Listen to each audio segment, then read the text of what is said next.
I spent the past few days not looking at any social media feeds or comment sections of my posts. I avoided watching or reading any Rogue One reviews, avoided anyone's opinion on the movie because I didn't want to go into the theater with an idea of how it'll be in my head. And then last night, my wife and I, along with some of our friends, grabbed our traditional pre-movie dinner and walked on over to the theater. I was going to make a first thoughts quick review last night when I got home, but as soon as I sat down, I realized that if I continued writing, I wouldn't be able to stop and I'd be up until morning. Not to mention I'm sick, you can probably hear it in my voice. So, I went to bed and cleared my head. Here is my review of Rogue One. Spoiler warning, I'm saying it now. Spoiler warning, this review has spoilers. Hey, I'm giving away this Rogue One poster with my stupid signature on it, so if you want to get in on the contest, follow me on Instagram and post a comment on the contest photo telling me what you thought about Rogue One. I'll pick the winner next Friday on the 23rd of December. I want to discuss the positives of Rogue One first, and then I'll get to the negatives.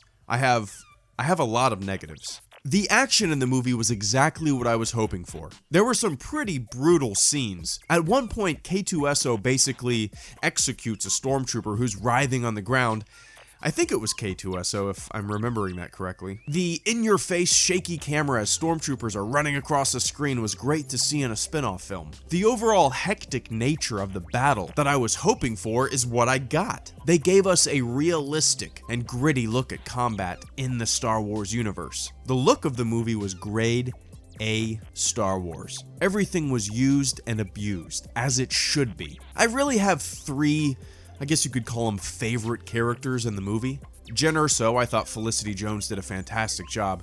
The scene where she was watching the hologram of her father was extremely well acted. She did a great job conveying the heartbreak this character felt after not seeing her father for, like 15 years, I think she said? Donnie Yen's character was probably my favorite. He offered a lot of unexpected humor, but at the same time, he was extremely devoted and serious to his faith in the Force. The character added a cool element to the Force that we've never really seen before. Someone devoted to the teaching, but who doesn't really use the Force in the conventional way that we've seen before. I really liked the repeated mantra of, I am with the Force and the Force is with me. I am with the Force and the Force is with me. It was great. But I wish his backstory and motivations were further explored. He was an incredibly interesting and unique character, and I think not giving us more information about him was a huge missed opportunity. K2SO was great too. His sarcasm was a nice contrast to C-3PO's neuroticism. There was a feeling that he genuinely cared about what was going on deep down in the wires and gizmos of his circuitry. I didn't laugh as much as people did around me in the audience. I did appreciate the humor, and I thought it was a nice addition to the universe. I guess I'm just not a big laughing out loud kind of guy. The last half of the movie took the cake. I feel like it took about an hour for the movie to figure out what it wanted to be. Once things got going, once motivations were set, and once a direction for everyone and everything to move towards was established, things started to take shape. The movie stopped feeling disjointed. The last 30 minutes or so are super fun. All-out war on the beach, troopers dropping left and right, fast-paced action, and great vehicle battles. The best thing for me was the sense of doom. These characters knew and accepted their fate once the shield gate closed and they were trapped. The mission took priority. There was no hesitation. They knew what they had to do.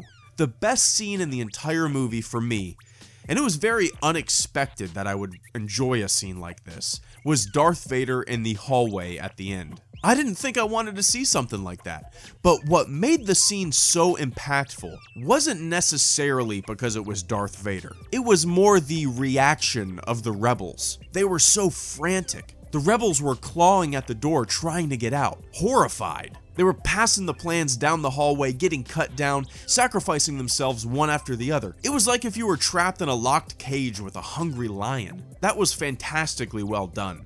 It put a weird, gross feeling in the pit of my stomach. I liked seeing the power struggle between Imperial officers, and I liked the rebellion not necessarily agreeing with one another. There was a lot of gray area. Even Captain Andor said he was basically ashamed of some of the things that he's done. I liked that. A disorganized rebellion trying to figure things out, committing atrocities, trying to make the end justify the means. But this was mentioned and glanced over pretty quickly. I wish there was a larger focus on the moral judgment of these characters, like show some barbarism and have the characters butt heads and disagree with the actions. There really wasn't much any of that. It was pretty monotone and dull. I feel like that was another big missed opportunity that could have been explored in the first half of the movie. I loved the way the things were handled at the end with the main characters. Everyone dies. Everyone. There's a bittersweet resolution to everything. Our heroes are dead, but their accomplishment vastly outweighs their own lives. By sacrificing the few, they are able to save the many. The best death scene was K2SO's. There was no lying in someone's arms with a last dying breath. There was no head cradled like a baby that's been done 1 billion times before in other movies. K2SO simply said, goodbye. The most emotional death of a character in the entire movie wasn't even human. It was the simplest death, and it had the biggest impact. Overall, I appreciate Rogue One for trying to bring something relatively new to the table. It's an experiment. I can see it that way. With all of that being said, I have a lot of negatives. That's not to say that I didn't enjoy Rogue One. I did. But as I was walking out of the theater, I was kind of puzzled. I didn't really know what to think. I'm actually surprised at the level of praise the movie is getting. I thought it was okay. The first hour is very sluggish. That chunk suffers from a lot of pacing problems. Scenes and scenarios felt jumbled together and not really connected, and maybe that's telling of all the reshoots that took place, but I felt like things were not very well established. We hopped from place to place without much context, other than reasoning that was very vague and some text at the bottom of the screen telling us where we were. I was sitting in the theater, and I just kept thinking to myself, this is very messy. A lot of this could have been simplified and streamlined. Probably the biggest negative for me, the biggest downer, was that I never really felt invested in any of the characters. I liked the characters, they were funny, they had some good moments, but overall, they were pretty flat. Their performances were good, the acting was solid, but the characters themselves, I just didn't feel very invested. I feel like things would have been smoother with less characters in the mix. Maybe just follow Jin and or K2SO and maybe Churrit. I just feel like when too many cooks are in the kitchen, things get a little chaotic and cluttered. You can't focus on the most important character. You kind of feel like you have to talk about these other less important characters just because they're around. There are 2 fully CGI characters in the movie, Tarkin and Leia. And if your reaction to CGI Tarkin and Leia is, when you see them, well, then I don't really feel like you should have them in the movie. It's like having a big ass pimple on your nose, it just sticks out. All of the other CG was great in the movie, it blended very well to the point where I didn't know if things were actually built and tangible, or if they were CG. But goddamn, Tarkin and Leia. They're close, don't get me wrong, the technology is close. We're very close to breaking that uncanny valley. But when your computer-generated human character is interacting side by side with real human actors, that one fake human is a pretty big distraction. I don't think we needed to have Tarkin in the movie at all, or at least less of him. Maybe just a single shot or a profile shot. But if you can't make a CGI human look perfectly convincing to the audience, so the audience doesn't sit there and go, that's Tarkin, but it's not Tarkin. If you can't make it 100% convincing, then I don't think you should have that character in the movie. Accept it. Move on. Write a little something into the script as to why he's not in there. You created a problem where a problem didn't need to be. Just because Tarkin was in A New Hope doesn't mean he needs to be in Rogue One, right? Couldn't they have just shifted the story in a way that explained his absence? Maybe Krennic was fully in charge of the Death Star, and then Krennic dies at the end, and Tarkin takes over, with just a back shot of him calmly looking out into space with a bunch of Imperial officers running around chaotically. But my biggest point on this whole CG Tarkin thing is that Darth Vader should have been in the Tarkin role in Rogue One.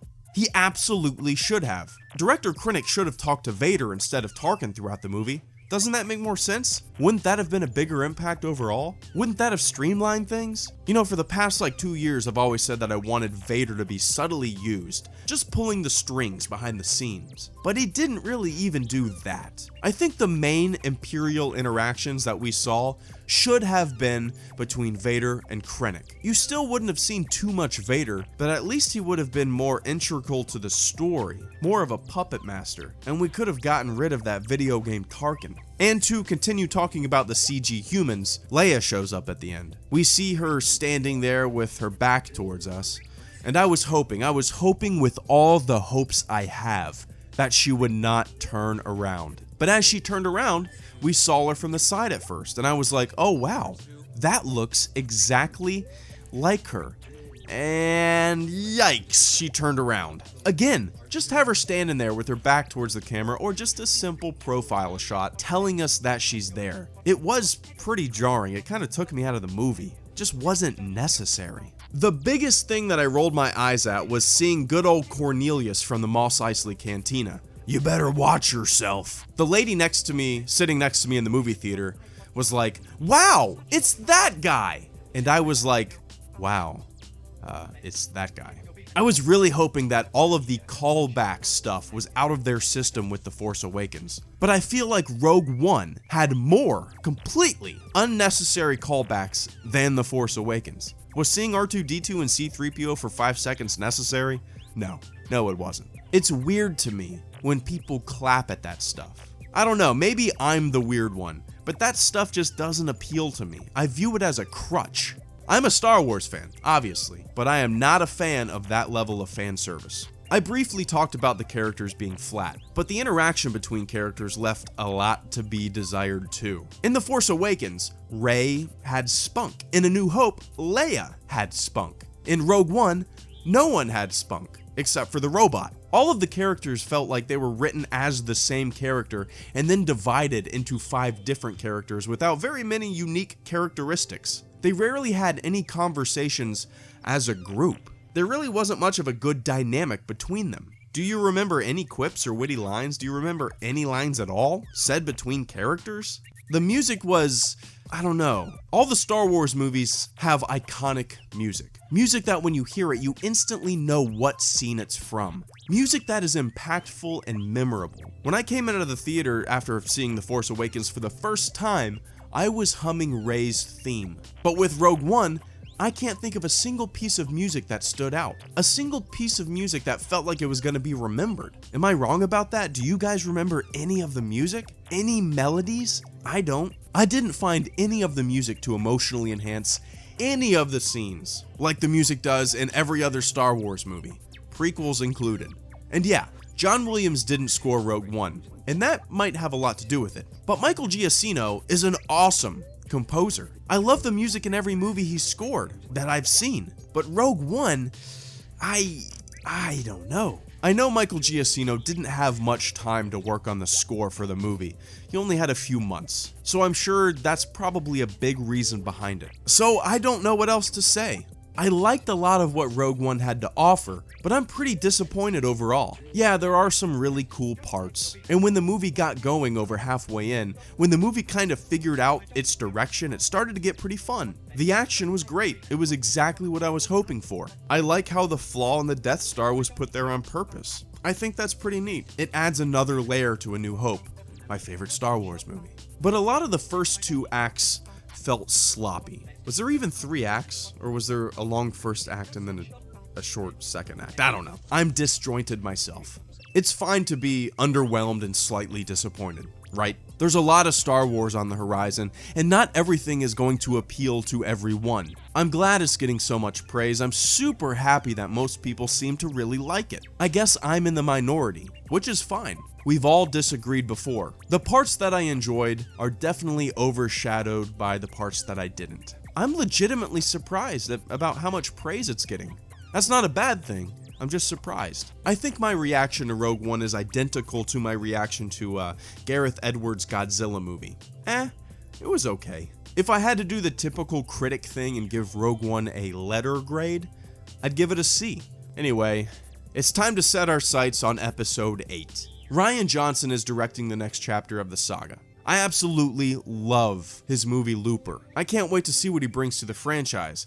But the most important thing about Rian Johnson directing episode 8 doesn't even have to do with Rian Johnson. It has to do with what he has to work with, which are interesting, deep, and fun characters that he can do interesting, deep, and fun things with. That's what we remember from all these movies, the characters and the interactions between them. Let me know how wrong I am in the comment section below.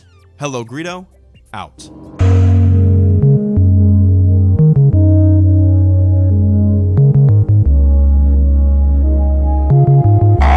With you, it cannot be done.